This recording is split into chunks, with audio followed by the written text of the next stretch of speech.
Oh my god, I'm trying so hard to make this video. If this time doesn't do it, I am done. I am through, and there's a reason I'm not supposed to make this video tonight. Anyway, this is Elizabeth. It is October 26th, right? 2016. For those of you who don't know me, I am 50 years old. I had vertical sleeve gastrectomy, weight loss surgery in April of 2014, and over the last almost 3 years, I have lost more than 200 pounds. Yay, go me.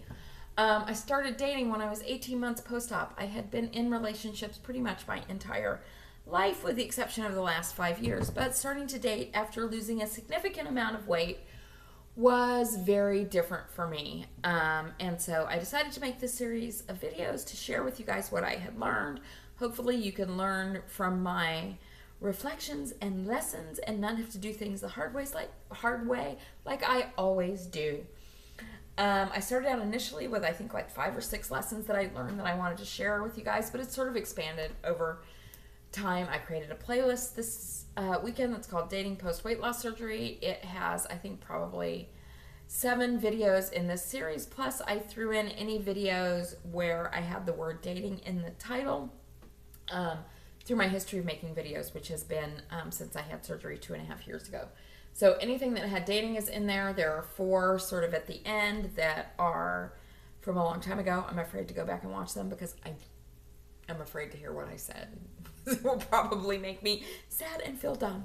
But anyway, so the lesson that I want to share with you guys tonight is that during this process of dating, after having lost a significant amount of weight, you are most likely going to experience loss. I would be very surprised if you didn't. And I am just letting you know that that's okay. That's part of life, and encouraging you to be gentle with yourself during that process.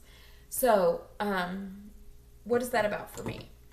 I hate repeating this. I feel like I've talked about it ad nauseum on YouTube, but in case this is the first video you are watching, I started dating, like I said, a year ago. I pretty quickly met someone, fell in love hard, in a different way than I'd ever fallen in love with anybody before, even though I had been in multiple long-term relationships and married.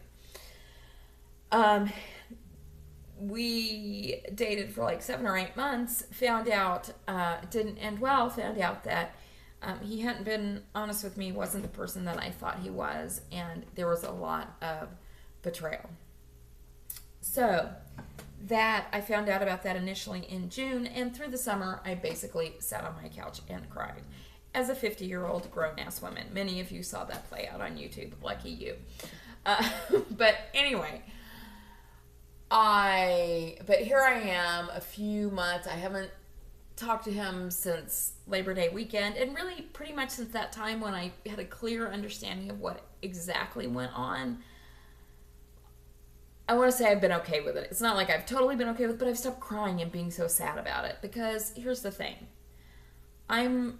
It was about him. What happened was about him. I showed up in the best way I could, in a different way than I've ever showed up before, and with the exception of the last couple of weeks before we cut off communication, when I was just really sad and upset and had found out a lot of things that probably would have been better off if I had not found out. I'm very proud of how I showed up in that relationship. I have huge abandonment issues in my life from the get-go, from parents and grandparents and friends and boyfriends and husbands and even a therapist. So a long history of that makes it very difficult for me to let my guard down and be vulnerable and open in relationships. However, through this process, and primarily the friendships that I've made through this weight loss surgery community, I have learned that it's okay to do that. And it's safe to do that. And because of that, I did that in this relationship in a way I never had before. I was open and vulnerable in a way I'd never been before. Well, that being the case, when it all blew up in a million pieces, I was pretty shattered and devastated and grieving and mourning. And it was a huge loss for me because it just was. And even though, I had many relationships that were much longer than this, I don't know. Even with being married, I don't know. I know for sure I had never been this open and vulnerable with anybody. But number 2, I don't know that I'd ever loved anybody this way before. So when it ended, it was really hard and it really sucked. And I did not like it. But guess what? I survived. I'm, here on the other side of it. several months later, okay, dating multiple other people, kicking the shit out of the rest of this weight loss that I need to do. Gonna finish this video and go to the gym at 10:30 at night because I made that commitment to myself. And honestly, with the exception of if I could make it so that we lived happily ever after, and I don't know that I would have changed anything about it because these were really important lessons for me. So that's what I want to share with you. I want to really quickly just touch on what the lessons were for me.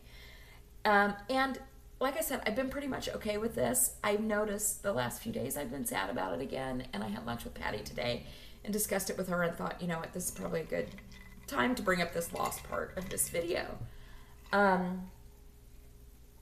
The reason I've been sad about it lately is because we're coming up on the year anniversary of when I met him. And my dog is snoring very loudly. Can you hear that in the background? So that's just made me be dwelling on it a little bit, and also because it is the most documented relationship in my entire life. You know, there's photos, there's texts, there's emails, there's blah, blah, blah, there's videos, there's audio recordings. I mean, it is a very documented relationship. And so today I found myself going back through that stuff and getting a little sad, and I talked with Patty about it at lunch. And this part that I'm going to talk about right now, I'd already realized. Like I said, with the exception of everything working out perfectly, I wouldn't change anything, because for however period of time that I was naive about what he had going on, I showed up in a way in relationships I never had before. And I like the way that I showed up. And I could take this experience and say, okay, well, here's yet another time when somebody disappointed you and wasn't who they said they were. And, you know, all these things. I could build up this case for what was wrong with him. But you know what? He's just a fucked up, damaged person like all the rest of us.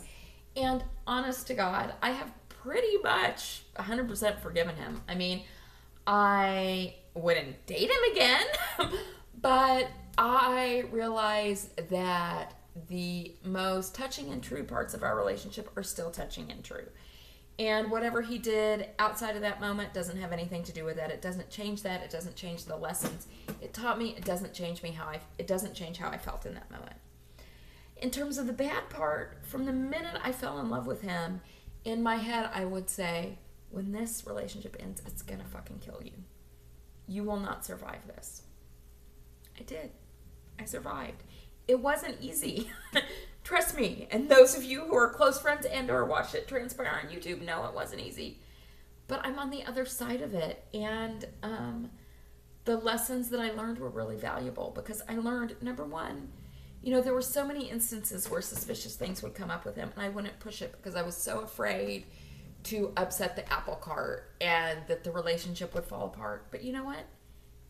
It should have fallen apart, because... And I shouldn't be afraid to push those things and ask for what I want and what I need. And in many aspects, he gave me those things more than anyone else had before. But now I know what I deserve, and I'm not willing to settle for anything less. And I'm not willing to tiptoe around. And I would much rather figure out very early on, before I'm emotionally attached and invested, that this isn't the right person. And that's why I've gone out with like 97 people since I started dating again in September. And I have, you know, met one person that, you know, that I like. But who knows? It's still new. I don't, you know, I mean, who knows where that will go. I am much less naive about it than I was when I went into this. But the lessons that I learned were super valuable, because now I know that I can love that hard. I can love somebody that much, and I can be okay. I can grieve it. I can come out on the other side of it, and I can be okay, and I can forgive him. And I can forgive and be gentle with myself, because a lot of times I will say, well, you knew this and you saw this and you didn't do it and you didn't confront it, and you still, after you found out what was going on, you still wanted to be in communication with him. But you know what? I'm just a person. And I needed to do what I needed to do to move through this. And part of that is maybe for a week or so, maybe for a couple of weeks, because this is going to be a period of time where I'm going to be remembering, and fucking Time Hop is going to come up and say, remember when you said this day? Oh my God, I'm so fucking happy. I mean, that stuff is going to be here. And it's going to make me a little sad, and that's okay. Because I loved him, and I can mourn it. But yet I can still go on. And I can go out with other people, and I can keep trying, and I can get off my ass and go to the fucking gym and lose the rest of this weight, and so can you.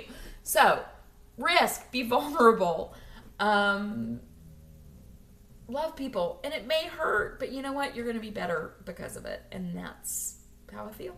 All right, now I am at 10:30 at night. Gonna go to the fucking gym. Talk to you later. Bye.